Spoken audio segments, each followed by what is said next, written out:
La Jornada Zacatecas TV, un espacio de libertad. Sound Politicón. Podemos hablar ahorita el tema transparencia, rendición de cuentas, son como que palabras muy modernas donde todos los políticos en todas las dependencias las utilizan, pero hasta dónde verdaderamente hay una rendición de cuentas cuando no se dan con toda claridad los procesos de licitaciones, los procesos de contratación, los informes. Vemos informes que son más informes de lucir todo lo bueno que se hizo, pero no nos dices cuánto recibiste, cómo lo estás gastando, en qué lo estás gastando. Finalmente eso es una rendición de cuentas, que todo se genere con una transparencia y las dependencias gubernamentales estemos obligadas a mostrar todo el tema de recursos económicos, de tema de presupuesto, de tema de cómo lo gastamos, en qué compramos, cuánto compramos, si salimos de viáticos, en qué gasto mis viáticos, cómo gasto. Esa es una verdadera rendición de cuentas, no decir un informe, nos salió todo muy bien, tenemos puros puntos a favor. No es cierto. O sea, la verdad es que yo creo que en la medida que seamos más autocríticos y informemos de manera real a la sociedad empezará a creer más en las instituciones. Yo veo que el tema de impunidad es la parte más importante para combatir la corrupción. Pongo un ejemplo. Nosotros vamos a Estados Unidos y si te dicen que debes de ir a 40 millas, no te excedes a 50, porque en la primera que te excedes a 50 y te agarras la patrulla, te va a multar. Es o casi multas fuertísimas. Vienes en México y te dicen son 50 kilómetros por hora, vas en 80, no pasa. Así y verdaderamente no pasa nada. Así es. Entonces el tema no es qué estamos haciendo las instituciones, es cómo estamos castigando. ¿Cuántos, en el tema de acceso a la información encontramos casos, y ahorita se comentaba uno de ellos, el tema de la Casa Blanca? El tema de la Casa Blanca fue un tema que fue evidenciado no por una investigación judicial, no por una denuncia ciudadana, fue por una solicitud de información que estuvieron haciendo reporteros que estuvieron a cargo de Aristegui. Sí, así es. Y esta consulta de estos reporteros los fue llevando a tener los elementos que no pudo tener una fiscalía con todos sus especialistas, peritos, y finalmente se generó esta investigación, se evidenció la irregularidad de cómo se adquirió, cómo se construyó, a nombre de quién se puso, si fueron los ahorros o no de cuando fue artista. O sea, esa parte, ¿qué pasó? Ahorita, ¿a quién tenemos detenido? ¿A quién tenemos sancionado? ¿A quién tenemos multado en razón a esta investigación? Pues no tenemos ninguna información de canal. Efectivamente. Y el acceso, mientras la gente pregunte más, sea más demandante con sus instituciones, entonces las dependencias, los funcionarios públicos, estamos más obligados a nuestro actuar. Les pongo un ejemplo, lo que pasó en un país de Sudamérica, ante una solicitud de transparencia. En el país de Argentina, ante las zonas selváticas que hay allá, hay comunidades donde solamente se puede ir en avión, pero no hay aviones comerciales. Entonces son los aviones militares de este país los que van a estas zonas. Y para ir a esta zona lo mismo pueden ir a llevar medicamento que ir a trasladar a un enfermo. Y estos aviones militares tienen en este momento solamente dos objetivos: trasladar el tema médico, trasladar órganos, trasladar a enfermos y trasladar a funcionarios públicos. Ante una solicitud de transparencia de una persona que hizo en el primer semestre del año, quiero que me informes cuántos vuelos han hecho los aviones militares y cuántos han sido para temas médicos a estas zonas alejadas y cuántos han sido para trasladar a funcionarios. 5 casos para temas médicos, donde gente por no haber sido trasladada falleció, y en el caso de funcionarios públicos más de 60 vuelos. Caray. Y dicen, bueno, entonces la información ¿de qué sirve? Pues ya lo dijo, ¿y qué pasó? La misma persona o el mismo reportero hace la misma solicitud 6 meses después, pero ya ante esa solicitud como que se vieron evidenciados, y bueno, pues tenemos que cambiar. Y 6 meses vuelve a ser otra vez la segunda parte del año, vuelvan a informar, y ahora ya cambió. ya fueron 30 vuelos para temas médicos y ya le bajaron a 15 vuelos para temas de funcionarios. ¿Qué era más importante? Atender el tema de la sociedad, las necesidades médicas, como son la salud, la vida, como es un tema de derecho humano, de garantía, o el tema de trasladar a un funcionario por tema de comodidad y que no tardas tanto tiempo en un tema de un evento político o un evento de trabajo. Entonces, el acceso a la información y la gente que pregunta, ¿puede inhibir actos de corrupción? Sí. Mientras más pregunten, más inhiben los actos de corrupción. Así es. Y bien lo comentaron ahorita, ¿por qué la gente no va a denunciar? Tenemos procedimientos sumamente cansados donde te piden que vayas a poner una denuncia, pero además te dicen, acompáñeme los elementos, y acompáñeme los peritajes, y acompáñeme las fotografías, y quieren casi que tengamos, no, pues es imposible. Testigos. Testigos, pero yo creo que si los procedimientos fueran más sumarios, más rápidos, y la atención fuera mejor a la ciudadanía ponía más denuncias. No pone denuncias porque es cansado, y aparte no son bien atendidos, hay que reconocerlo. No tenemos todavía una ética de servicio en el servicio público donde veamos al ciudadano como nuestro superior, como nuestro jefe, porque en realidad así es, la ciudadanía es nuestro. Entonces, yo creo que el acceso a la información en el tema de corrupción y con los datos que se dan, yo veía unos datos que tenemos sumamente escandalosos, y si me permiten compartirlos a nivel mundial, bueno, lo que bien comentaban, el tema de lo que es la corrupción, las pérdidas que genera.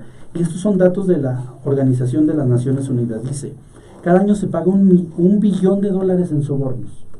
Y está Overreach, que también fue un tema por acceso a la información, donde han caído presidentes, están encerrados procuradores, están encerrados fiscales, secretarios de Estado.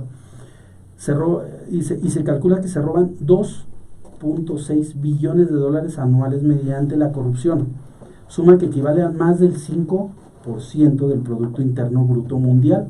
Según el Programa de las Naciones Unidas para el Desarrollo, se calcula que en los países en desarrollo se pierde todo debido a la corrupción, como es el caso de nuestro país, México. Una cantidad de dinero 10 veces mayor que la que se dedica a los programas sociales. Los programas sociales es 1% contra 10 veces más de lo que se invierte en el tema de corrupción. Y la corrupción, bueno, pues es un delito grave porque frena el desarrollo económico y social de todas las redes sociales. Ningún país o región o comunidad es inmune. O sea, México tiene de los primeros países del índice de corrupción a nivel mundial, y en América Latina estamos en el segundo o tercer lugar en tema. ¿Qué se puede hacer? La gente a menudo piensa que está a merced de la corrupción y que solo es un modo de vida. Sin embargo, cada sociedad, cada sector y cada ciudadano se beneficiará al unirse contra la corrupción. Esto lo mencionaba porque el tema de corrupción es un tema de corresponsabilidad social. Así y también como ciudadanos, en nuestro ámbito, pudiéramos decir, no vamos a resolver, pero si en mi ámbito, y cuando yo cometo alguna infracción, tengo la capacidad de decir, sí la cometí, infraccióneme, y deme mi multa, y voy y la pago, y la siguiente vez, como ya me dolió en el bolsillo, ya evitaré hacerlo. Claro. Es la manera, yo creo que podemos inhibir mucho el tema de corrupción. Sí, así es, maestro, y qué importante, tanto la secretaria, la doctora Paula Rey, como tú lo mencionas, el hecho de cómo también los ciudadanos formamos parte de este mal endémico que está en nuestro país. Sobre el ejemplo que pones en Estados Unidos, ¿no? ¿Sí? Allá te pasas 1 milla, 2 millas de límite, las multas son fuertísimas, y allí la ley es muy rígida, muy estricta con el ciudadano, y también, pues bueno, el reconocimiento del funcionario público de cómo debe de regirse, ¿no?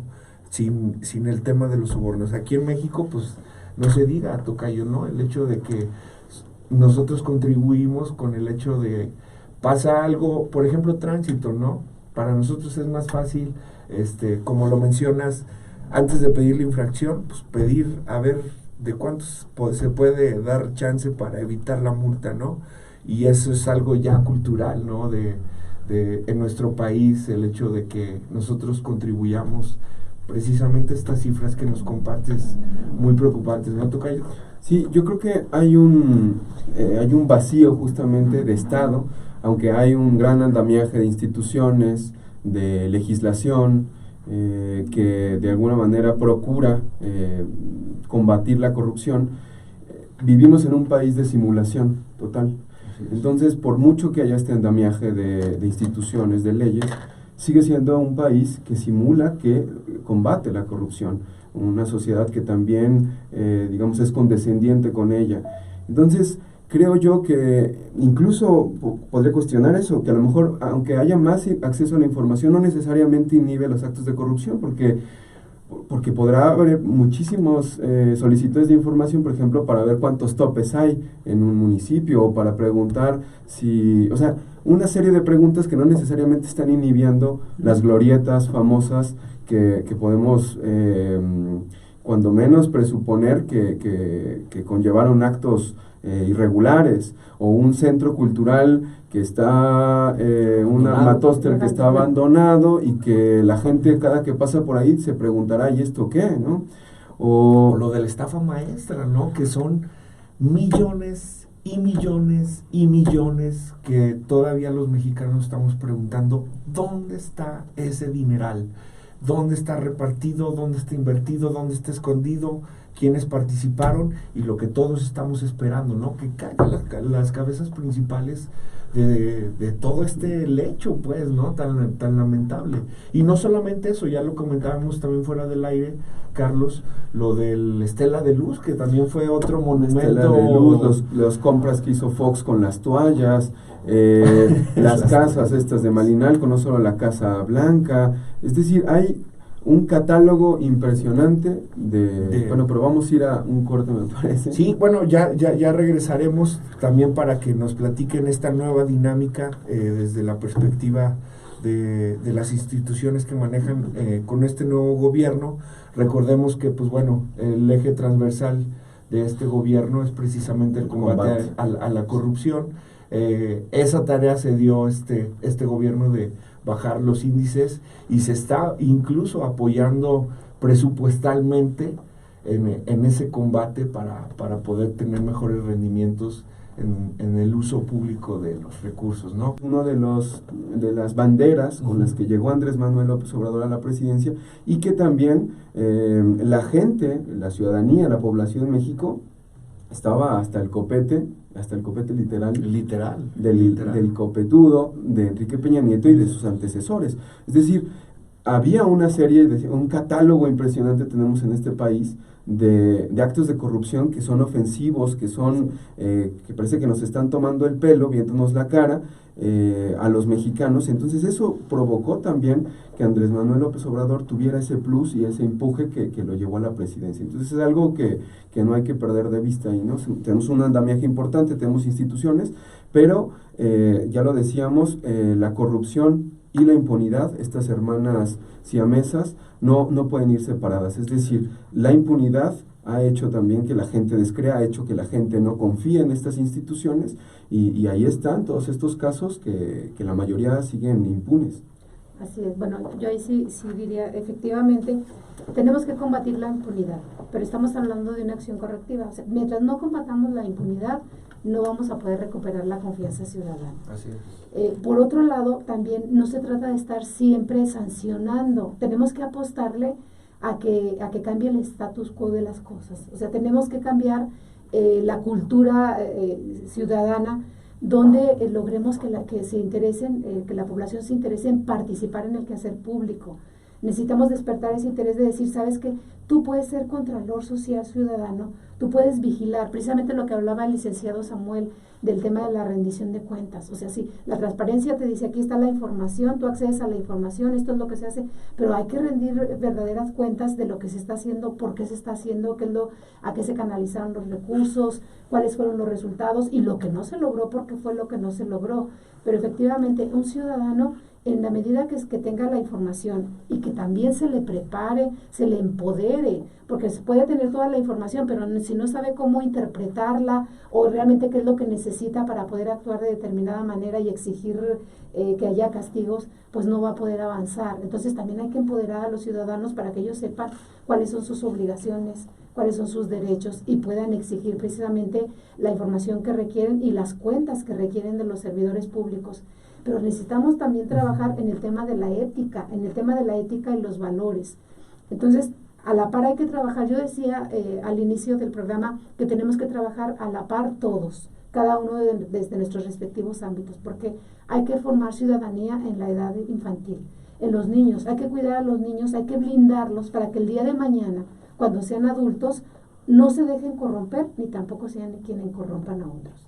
Tenemos que impulsar y tenemos que incentivar la participación de los jóvenes, para que los jóvenes también se interesen en estos temas y sean conscientes de que pueden participar también inhibiendo y que en su entorno en el que se desenvuelven pueden ellos también aportar su granito de arena. Y luego en los ciudadanos organizados para que también se acerquen hacia el gobierno y participen, pueden participar en el diseño de políticas públicas, pueden participar en la ejecución de los programas o pueden participar en la vigilancia y el control de la ejecución de los mismos. Pero todo esto se tiene que hacer en el marco de la legalidad y también apelando a esos valores de honestidad, de integridad. O sea, tenemos que buscar que la integridad permee en toda la sociedad y que independientemente de si trabajamos en el sector público o en el sector privado, en el sector social donde estemos, realmente seamos íntegros, seamos honestos. Por ejemplo, actualmente, doctora, por parte de las instituciones, ¿están realizando algo para precisamente ayudar a la ciudadanía a convertirse en esos contralores sociales de los que mencionas? Recordemos que el año pasado estuvimos trabajando en un convenio de colaboración con la Organización de las Naciones Unidas, precisamente para construir ciudadanía en la edad infantil. Se seleccionaron 5 escuelas primarias de Zacatecas y Guadalupe, 5 escuelas públicas con alumnos de quinto y sexto de primaria, y fue muy gratificante cuando tú haces una evaluación para ver, después de la intervención que estuvieron realizando personal de Contraloría Social de la Dependencia y personal de la ONU, voluntarios, jóvenes voluntarios, y tú preguntas en la escuela y a los docentes y a los niños cómo se sintieron y qué es lo que ellos advierten, algo que pudo haber cambiado. Y es muy interesante porque en su entorno dicen, bueno, es que antes se nos perdían fácilmente los lápices y alguien se llevaba los cuadernos y ahora ya no ocurre ello. Bueno, es que los maestros antes nos trataban mal y nos hostigaban y ahora nos tratan de manera diferente. Es que antes casi entre los niños no convivíamos, no teníamos mucha confianza y ahora ya tenemos una mejor integración. Entonces todo esto es importante, incluso decir que los mismos niños los mismos contralores, dijéramos como los contralores infantiles, establecían buzones de quejas y denuncias. Y en esos buzones alguien se quejaba, es que mi maestro de educación física está actuando de esta manera, o es que incluso hay detalles hasta de la escuela está muy sucia, o otros niños de que es que nosotros organizamos un tapatón donde las tapas las vamos a donar para que los niños con cáncer sea para ellos el beneficio. En otros de una escuela solicitaron apoyo con árboles para sembrarlos y fomentar la ecología. Entonces, todos estos son valores donde ellos se van integrando y se van preocupando por su entorno, por lo que acontece a su alrededor. Y esto, obviamente que aquí lo importante es darle continuidad. Lo ideal es buscar que el programa continúe. Obviamente los recursos juegan un papel importante, pero tenemos que buscar esquemas entre tanto si no tenemos esos recursos. Y con los jóvenes están los concursos de transparencia en corto, donde son concursos que buscan que los jóvenes a través de un cortometraje de 90 segundos ellos manifiesten cómo perciben el tema de la corrupción y qué propuesta plantean de solución a un problema específico de la corrupción. Y en el caso de los comités de Contraloría Social, pues se capacitan para decirles cuáles son sus derechos y que tienen las instituciones públicas la obligación de entregarles los contratos, de informarles cuál fue el proceso de licitación, incluso de invitarlos si es que ellos desean participar, y que si ellos no están de acuerdo con el contratista al que se le asignó la obra, que lo informen, incluso que presenten quejas y denuncias, y lo han hecho, donde dicen la obra está tirada, hace tiempo que no va el contratista, o nosotros pedimos información, no nos la quieren dar y hay que intervenir para ayudarles a ellos. Entonces son una serie de acciones y que en este sentido vamos en concordancia con el gobierno federal. El gobierno federal está apostando al control interno y a los temas de integridad, al tema de la ética, por un lado, y al tema de la participación ciudadana. ¿Qué es lo que se está trabajando ahorita? Buscar nuevos esquemas de Contraloría Social, nuevos esquemas de participación ciudadana, porque de alguna manera pues siempre hay que estar innovando y puede ser que estos esquemas caigan un poco en el desuso. A lo mejor los ciudadanos dicen, bueno, pues es que a lo mejor sí conformaron el Comité de Contraloría Social, pero los ayuntamientos o las dependencias, pues nada más lo conformaron en papel, pero en realidad no nos citan a reuniones, no nos dejan participar y nosotros no tenemos realmente la contribución que quisiéramos, ¿no? Entonces hay que buscar la forma de que realmente se involucre. A razón de que se le pueda cancelar su licencia, se le pueda cobrar multas más altas cada vez que infringe más la ley. Entonces el niño va a aprender que efectivamente hay un castigo ante un acto. Pero si el niño va en el carro y en la escuela le enseñan que no debes de hacer actos de corrupción, y cuando va en el carro el papá le dice, oye, pues te doy 100 pesos al tránsito y ya déjame porque ya llevo prisa, se me hizo tarde, pues no hay manera. O sea, creo que el ejemplo institucional se tiene que poner al tema de generar un castigo, de generar esa inhabilitación de estas personas que son funcionarios públicos pero que no tienen el nivel de ética necesario, que no hacen el trabajo conforme a estos códigos de ética.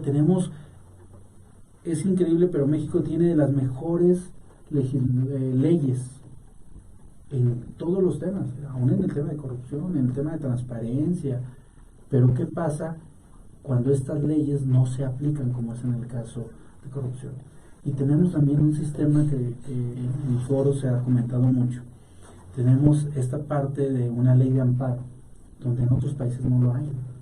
Pero a veces estos procedimientos de amparo se han utilizado solamente para tratar de evadir las responsabilidades, y con el amparo yo me presento, con el amparo no me puedes detener, y cuando ya veo que las cosas están duras, me evado de la justicia, me desaparezco y no me encuentro, como hay muchos ahorita personas que no se encuentran o se van a otros países donde no hay acuerdos internacionales para poder ser detenidos y no pasó nada. ¿Regresaste el dinero? No lo regresaste. ¿Tienes algún problema respecto a un procedimiento que está sujeto a un proceso y estás detenido? No lo tienes. Mientras no haya una sanción, mientras no haya unos procedimientos más humanos donde no te tardes 3-4 años en establecer procedimientos para llegar desde la denuncia hasta que esté una sentencia, pues ya para ese tiempo se olvidó, se pasó el tiempo. Y nuevamente yo creo que el tema de impunidad y el tema de fortalecer a la sociedad, pero con una sociedad que sea participativa, responsable en este sentido, pero esa confianza no la van a tener hasta en tanto no vean que hay resultados institucionales. ¿Cómo lo vamos a hacer? Pues castigando a los que generan estos actos dentro y fuera de las instituciones. Y castigos ejemplares, digo yo, ¿no? Yo creo que también el hecho de que la ciudadanía, incluso desde las escuelas, como lo comentaba la doctora, empiecen a ver cuál son las consecuencias y los castigos ejemplares que tiene el hacer como uso diario pues los hechos de corrupción. Pues yo creo que desde ahí se va a fomentar una buena educación, ¿no? En el ciudadano, en el actual funcionario público.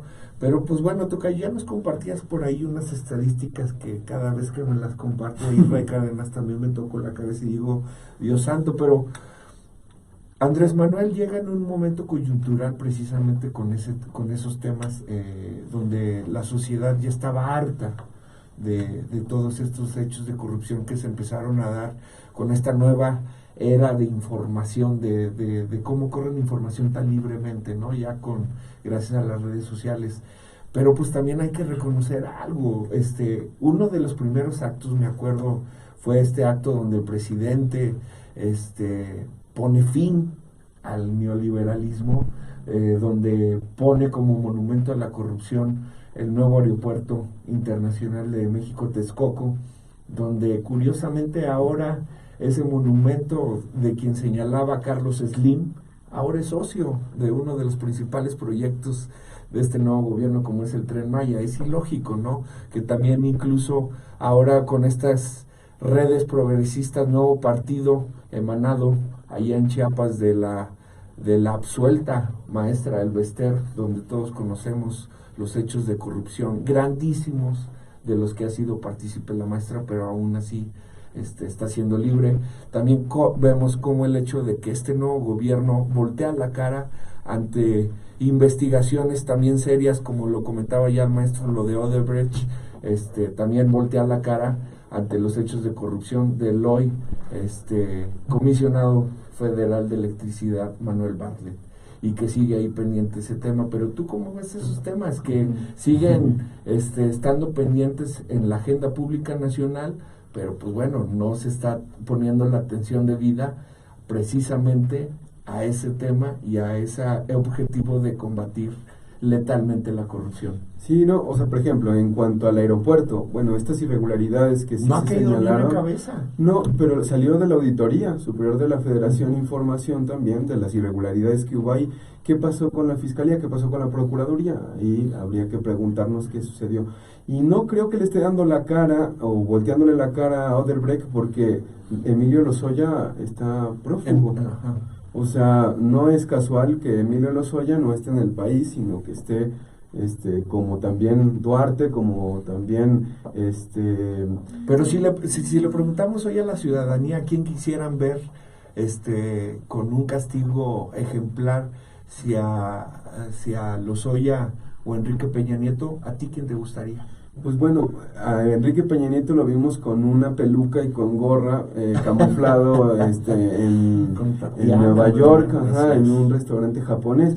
O sea, no están muy cómodos, que digamos, o sea, sí están huyendo prácticamente de una justicia institucional, y también de una justicia popular, o sea, porque la gente está muy molesta con estos exfuncionarios públicos, con el expresidente y su séquito, por malos actuales que han tenido en la función pública, ¿no? Y también podríamos eso referirlo a lo estatal. O sea, la gente en el Estado, ya lo decía yo con las glorietas, ya lo decía con este centro cultural, es decir, ha habido hechos, monumentos, que podríamos decirlo así, sí, simbólicos, de presuntos actos de corrupción, y que no han sido castigados, y que la gente sin duda que lo nota y que lo percibe. Y que quiere prácticamente que se castigue ejemplarmente. Y pues bueno, sus últimos comentarios, doctora, maestro, ¿cuáles serían ante este nuevo esquema de la federación para el combate a esto? ¿Cómo ha sido para ustedes así rápidamente, nada más para cerrar? Bueno, yo creo que este esquema que está utilizando el gobierno federal, reitero, nosotros creo que vamos en concordancia con él. Sí es fundamental involucrar a la ciudadanía en este combate a la corrupción, porque la corrupción no únicamente se da en el sector público, y siempre hablamos de que cuando hay corrupción hay dos partes, ¿no? La parte que pide y la parte que accede a dar. Y normalmente es en ese nexo entre el gobierno y la iniciativa privada que se dan muchos de estos actos de corrupción. Así es. Entonces, evidentemente que todos tenemos que asumir un compromiso, y tiene que ser a la par. Insisto en este tema porque efectivamente, como bien lo dice el licenciado Samuel, coincido en términos de que tiene que existir el combate a la impunidad, se tiene que sancionar. Y en ese sentido asume el compromiso este gobierno efectivamente de sancionar todo aquello que nosotros vamos detectando como faltas, o como en caso de faltas administrativas, pues serán las sanciones que la ley nos dota como atribuciones para imponer esas faltas administrativas. Y si dentro de esos procedimientos advertimos hechos de corrupción, advertimos delitos, pues habremos de denunciarlo ante la Fiscalía Anticorrupción, como ya lo hemos hecho en situaciones que hemos detectado. En algún municipio detectamos obras que se pagaron por la suma de 35 millones de pesos, cuya ejecución nunca se realizó. Entonces se presentó una denuncia penal. No éramos nosotros ahí instancia competente para sancionar, sin embargo tuvimos conocimiento de estos hechos, y cuando tienes conocimiento de hechos y tienes los elementos hay que denunciar. Entonces sí, esto es importante, hay que combatir la impunidad, hay que sancionar. En la medida que vayamos sancionando, yo coincido también, se irá generando esa confianza de la ciudadanía. Lo hemos visto. En la medida que empezamos nosotros a atender un tema que viene de una denuncia ciudadana y lo vamos llevando hasta sus últimas consecuencias, empiezan a venir más. Y en ese sentido estaremos haciéndolo, y es mejor que sean denuncias ciudadanas a que si lo hacemos mediante una auditoría, porque nos ahorramos todos esos meses de una auditoría y estaríamos abonando a lo que también se ha dicho aquí, que necesitamos procesos más cortos. Coincido con eso, se tiene que revisar las leyes para que efectivamente lo hagamos en un menor tiempo, porque si se nos va de las manos a veces por el tema de tenemos que guardar el debido proceso y tenemos que respetar tiempos. Maestro, en medio minutito, ¿qué nos puedes decir? Yo creo que el gobierno federal, en su trabajo que está realizando en el tema contra la corrupción, aún es muy poco el tiempo que tiene. Creo que está generando políticas importantes, políticas buenas. Está también valorando mucho el trabajo de todas las instituciones, de los propios organismos autónomos. Desde el punto de vista, está haciendo un buen trabajo. Faltan ahora, después de un año, ya 8 días de gobierno, pues falta el tiempo necesario para que estos procedimientos administrativos y o penales, esta oficina de inteligencia que tiene la Secretaría de Hacienda, creo que está dando resultados sumamente importantes, y creo que ahorita es la dependencia con más credibilidad. ¿Por qué? Porque es la que está generando más sanción, la que está poniendo el dedo en la llaga, y a razón de esto ya tenemos a una secretaria de Estado en un procedimiento, en un estado de detención. Santiago Nieto ahí, ¿verdad? Es el que dirige ahí la unidad. Yo finalmente creo que esa es la parte de que le ha dado a esta dependencia la mejor credibilidad ciudadana. Está sancionando y está poniendo los procedimientos en la fiscalía, en las auditorías, para que se castigue a los responsables. Doctora, maestro, tocayo, les agradezco mucho haber estado aquí en este programa, les agradezco mucho sus aportaciones, y a todos los radioescuchas les agradecemos su sintonía. Nos vemos el próximo lunes, los dejamos con Portishead, esta canción de Rhodes. Muchas gracias, hasta luego. Sound Politicón.